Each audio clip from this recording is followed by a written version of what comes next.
Now for a reading of Rumplestiltskin, a Grimm fairy tale.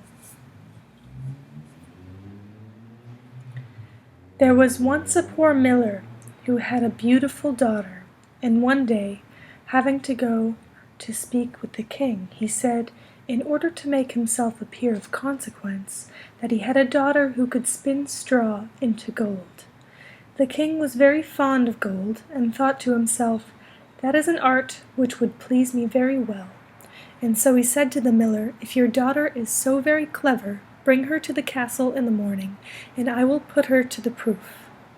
As soon as she arrived, the king led her into a chamber which was full of straw, and giving her a wheel and a reel, he said, "Now set yourself to work, and if you have not spun this straw into gold by an early hour tomorrow, you must die." With these words he shut the room door and left the maiden alone. There she sat for a long time, thinking how to save her life, for she understood nothing of the art whereby straw might be spun into gold, and her perplexity increased more and more, till at last she began to weep. All at once the door opened, and in stepped a little man, who said, "Good evening, fair maiden. Why do you weep so sore?" "Ah," she replied, "I must spin this straw into gold, and I am sure I do not know how." The little man asked, "What will you give me if I spin it for you?" "My necklace," said the maiden. The dwarf took it, placed himself in front of the wheel, and whir, whir, whir, 3 times round, and the bobbin was full. And he set up another, and whir, whir, whir, thrice around again, and a second bobbin was full. And so he went all night long, until all the straw was spun, and the bobbins were full of gold. At sunrise the king came, very much astonished to see the gold, the sight of which gladdened him, but did not make his heart less covetous. He caused the maiden to be led into another room, still larger, full of straw, and then he bade her spin it into gold during the night if she valued her life. The maiden was again quite at a loss what to do. But while she cried, the door opened suddenly, as before, and the dwarf appeared and asked her what she would give him in return for his assistance. "The ring off my finger," she replied.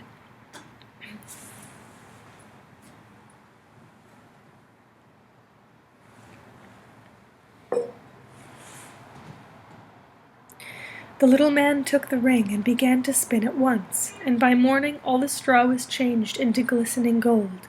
The king was rejoiced above measure by the sight of this, but still he was not satisfied, but, leading the maiden into another still larger room, full of straw as the others, he said, "This you must spin during the night, but if you accomplish it, you shall be my bride.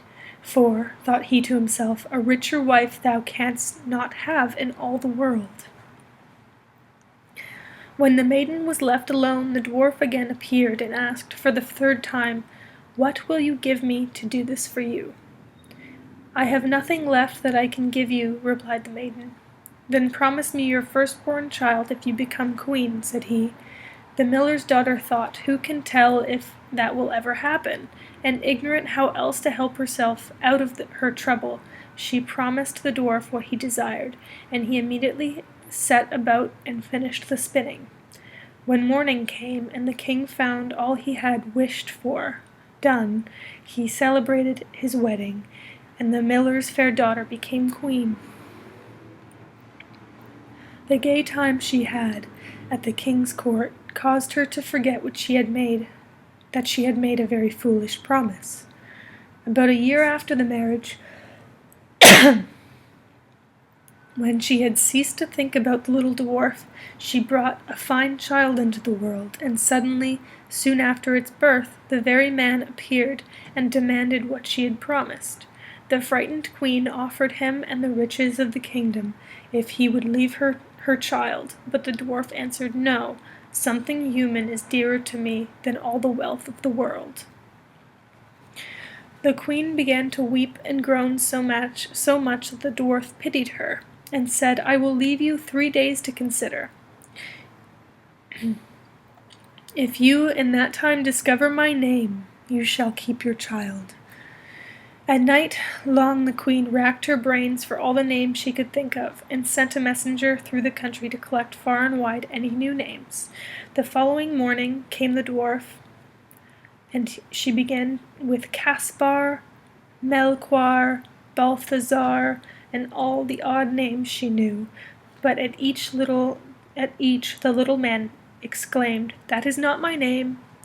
The second day the queen inquired all of her people for uncommon and curious names, and she called the dwarf Ribs of Beef, Sheep's Shank, Whalebone, but at each he said, "This is not my name."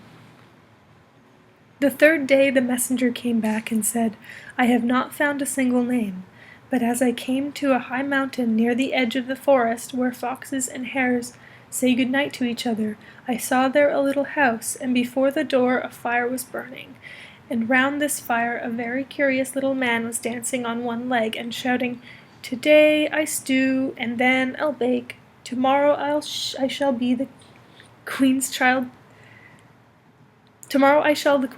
take. Ah, how famous it is that nobody knows that my name is Rumplestiltskin.'" When the queen heard this she was very glad, for now she knew the name. And soon after came the dwarf and said, "Now, my lady queen, what is my name?" First she said, "Are you called Conrad?" "No." "Are you called Hal?" "No." "Are you called Rumplestiltskin?" "A witch has told you! A witch has told you!" shrieked the little man, and stamped his right foot so hard in the ground with rage that he could not draw it out again, when he took hold of his left leg with both his hands, and pulled away so hard that his right came off in the struggle, and he hopped away, howling terribly. And from that day to this, the queen has heard no more of her troublesome visitor.